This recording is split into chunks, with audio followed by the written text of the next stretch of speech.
तो गाइस आज बात करेंगे मार्वल सिनेमैटिक यूनिवर्स की 18 नंबर की मूवी के बारे में, यानी कि ब्लैक पैंथर के बारे में। तो चलो यार स्टार्ट करते हैं।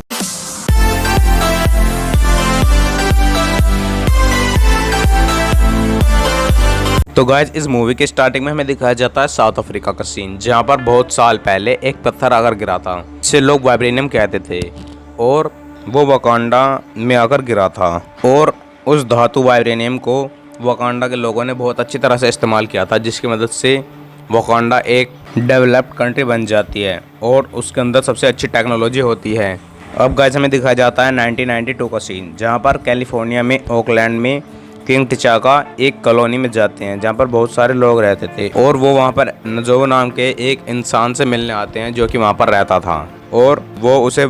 वकांडा से वाइब्रेनियम चुराने के जुर्म में गिरफ्तार करने के लिए वहां पर आते हैं। और किंग टिचाका वकांडा के महाराज होते हैं, और उन्होंने अपना एक जासूस उसके पास लगा रखा था जो कि उसके साथ ही रहता था, और वो उन्हें सच बता देता है। और नजोबो ने वो वाइब्रेनियम उलिसिस क्लो को बेच दिया था, और वो उसे गिरफ्तार कर लेते हैं। अब गाइस हमें यहाँ पर ये पता चलता है कि नजोबो किंग टिचाका का ही भाई था जो कि वकांडा से निकाल दिया गया था, और अब वो कैलिफोर्निया में रह रहा था, और उसका एक बेटा भी था। और अब हमें दिखाया जाता है प्रेजेंट डे का सीन, जहाँ पर किंग टिचाला होते हैं, और किंग टिचाका की मौत के बाद अब वो वहाँ के नए महाराज होते हैं, और उनके पास अपनी खुद की आर्मी होती है। अब वो सब एक सीक्रेट मिशन पर जाते हैं जिसमें उन्हें एक लड़की को बचाना होता है, और उस लड़की का नाम नाकिया होता है, और वो उस लड़की को बचा लेते हैं। अब वो नाकिया को अपने साथ ले जाते हैं, और ब्लैक पैंथर यानी कि टिचाला को नाकिया से प्यार हो जाता है, और वो उसे अपने साथ अपने महल में ले जाते हैं। अब अगले दिन उनका राज्याभिषेक होने वाला था, और वो चाहते थे कि नाकिया भी उनके साथ वहाँ पर आए। अब दूसरी तरफ हमें दिखाया जाता है वकांडा का सीन, जहाँ पर वकांडा के महल में ब्लैक पैंथर पहुँचते हैं, यानी कि टिचाला पहुँचते हैं, और उनसे उनकी माँ और उनकी बहन मिलती हैं। उनकी माँ वकांडा की क्वीन होती हैं क्योंकि वो टिचाका की वाइफ थी, और उनका नाम था दामोंडा, और वहाँ पर उनकी बहन भी होती है जिसका नाम शूरी होता है। अब क्योंकि वकांडा के ये नियम थे कि वहाँ पर महाराज बनने से पहले उन्हें एक परीक्षा पास करनी होगी, जिसमें उन्हें दूसरे कबीले के लोगों से लड़ना होगा जो कि सबसे ताकतवर होंगे, और अगर वो जीत जाते हैं तो महाराज बनेंगे, नहीं तो जो दूसरे कबीले के लोग जीतते हैं वो महाराज बन जाएंगे। अब ब्लैक पैंथर यानी कि टिचाला से लड़ने के लिए वहाँ पर आता है म्बाकू, और वो उससे फाइट करने के लिए तैयार हो जाता है। अब उन दोनों के बीच फाइट होती है। अब लड़ाई खत्म होती है और अंत में टिचाला जीत जाता है, और उसे वकांडा का किंग बना दिया जाता है। अब दूसरी तरफ हमें दिखाया जाता है एरिक स्टीफन,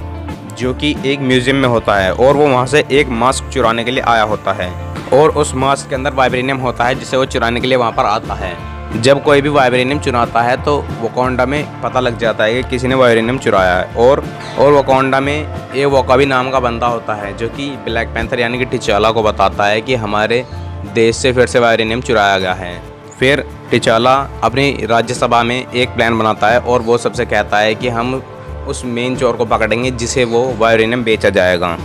और फिर वो सब उसे रोकने के लिए पहुंच जाते हैं। और फिर हमें एक और करैक्टर दिखाया जाता है जिसका नाम होता है एम्ब्रेस्ट रोज, और दूसरी तरफ हमें दिखाया जाता है यूलिसिस क्लो, जिसने कि वाइब्रेनियम चुराया था, और वही मेन चोर होता है। अब ब्लैक पैंथर अपने असली रूप में आ जाता है, और वो उसके आदमियों को मारने लगता है और उसे पकड़ने की कोशिश करता है, पर यूलिसिस क्लो ने उस वाइब्रेनियम की मदद से बहुत से हथियार बना रखे थे जो कि बहुत हाई टेक थे, और वो उसे बच निकलने में वहाँ से मदद करते हैं। अब वो वहाँ से भाग जाता है, और ब्लैक पैंथर उसका पीछा करता है। अब वो एक कंट्रोल कार के ऊपर बैठ जाता है जिसे उसकी बहन शूरी कंट्रोल कर रही होती है, और वो अपनी बेस से ही उसे कंट्रोल कर रही होती है। अब ब्लैक पैंथर उसकी कार का पीछा करता है, और वो आखिर में उसे पकड़ ही लेता है, और वो उसे गिरफ्तार कर लेता है और एक जगह पर ले आता है। अब एम्ब्रेस्ट रोज उससे पूछताछ शुरू कर देते हैं, और उस इन्वेस्टिगेशन को ब्लैक पैंथर यानी कि टिचाला और उसके साथ और कुछ वकांडियन जो कि उसकी सेना में होते हैं वो सुन रहे होते हैं। पर तभी वहाँ पर एक बहुत बड़ा ब्लास्ट हो जाता है जिसे एरिक करता है, और वो वहाँ से यूलिसिस क्लो को बचाकर निकाल कर ले जाता है। अब उस एक्सप्लोजन की वजह से एम्ब्रेस्ट रोज की हालत ख़राब हो जाती है, और उसकी जान बचाने के लिए ब्लैक पैंथर उसे वकांडा ले आता है ताकि वो उसे वापस से ठीक कर सके। अब वापस आने के बाद ब्लैक पैंथर मिलता है अपने पिता के दोस्त जूरी से, और वो उससे एक जड़ी बूटी लेता है जो कि उसके पिता से उसे कुछ देर के लिए मिला सकती थी, और वो अपने पिता से पूछना चाहता था कि उन्होंने 1992 में किस आदमी को गिरफ्तार किया था और मारा था जिससे कि वो वाइब्रेनियम अब लगातार हमारे देश से चोरी हो रहा था। अब गाइज ये जो जूरी होता है ये वही इंसान होता है जो कि टिचाका के भाई के साथ वहाँ पर जासूसी कर रहा होता है और फिर उसे उसके पिता दिखाई देते हैं और वो उससे कहते हैं कि मुझे उसे उस वक्त मारना पड़ा था, नहीं तो वो जूरी को मार देता। और फिर टिचाला अपने पिता से पूछता है कि उसके बेटे का क्या हुआ, तो वो उसके बारे में उसे नहीं बताते हैं और वहाँ से चले जाते हैं। अब वकांडा के लोग पूरी तरह से उलिसिस क्लो के पीछे पड़ चुके थे और सब लोग उसे ढूंढने की कोशिश कर रहे थे ताकि वो उसे ख़त्म कर सकें। और तभी एरिक जो उलिसिस क्लो को वहाँ से बचा कर ले गया था वो उसे एक खाली जगह पर ले जाता है और उसे मार देता है और वो उलिसिस क्लो को वकांडा में ले आता है। और उसके बाद वो जाता है वकांडा के महल में जहाँ पर उसे किंग टिचाला मिलते हैं और वो उनसे कहता है कि इस गद्दी का असली हकदार मैं हूँ क्योंकि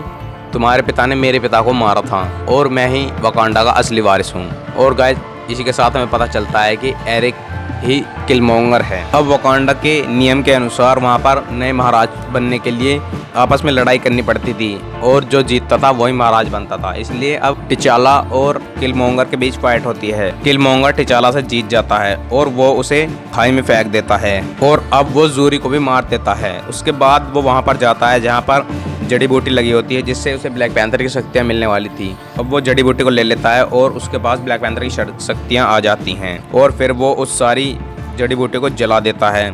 ताकि दोबारा से उसे कोई ले ना सके और उसकी जैसी शक्तियाँ किसी में ना सके। पर धोखे से वहाँ पर नाकिया आ जाती है और वो एक जड़ी बूटी को वहाँ से तोड़कर ले जाती है। और अब किलमोंगर वहाँ का महाराज बन चुका था और वो सारे इलीगल काम करने लगा था और वो वाइब्रेनियम को भी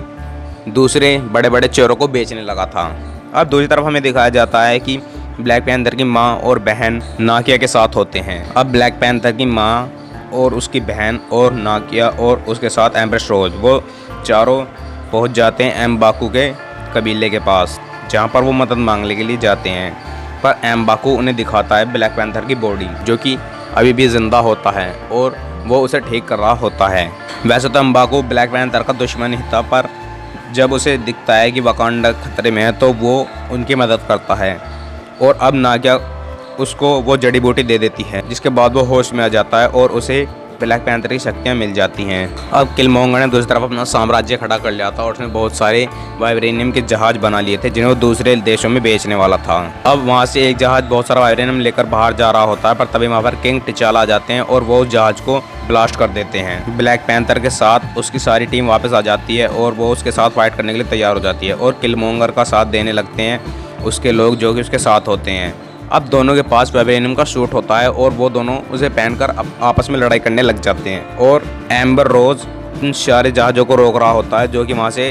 वाइब्रेनियम लेकर जा रहे होते हैं और उन्हें ब्लास्ट कर रहा होता है। और अब मेन फाइट होती है जो कि किलमोंगर और टिचाला के बीच होती है और वो दोनों आपस में लड़ने लगते हैं और एंड में टिचाला एरिक को हरा देता है यानी किलमोंगर को हरा देता है। किलमोंगर मरने वाला होता है और वो घायल होता है इसलिए वो वहाँ से पूरे वकांडा को देखना चाहता था तो इसलिए ब्लैक पैंथर उसे एक जगह पर ले जाता है जहाँ से उसे सारा वकांडा दिखता है। अब हमें दिखाया जाता है कि ब्लैक पैंथर यानी कि किंग टिचाला यूएन की एक मीटिंग में होते हैं जहाँ पर वो ये कहते हैं कि वो अपनी टेक्नोलॉजी को अब दूसरे देशों के साथ बांटेंगे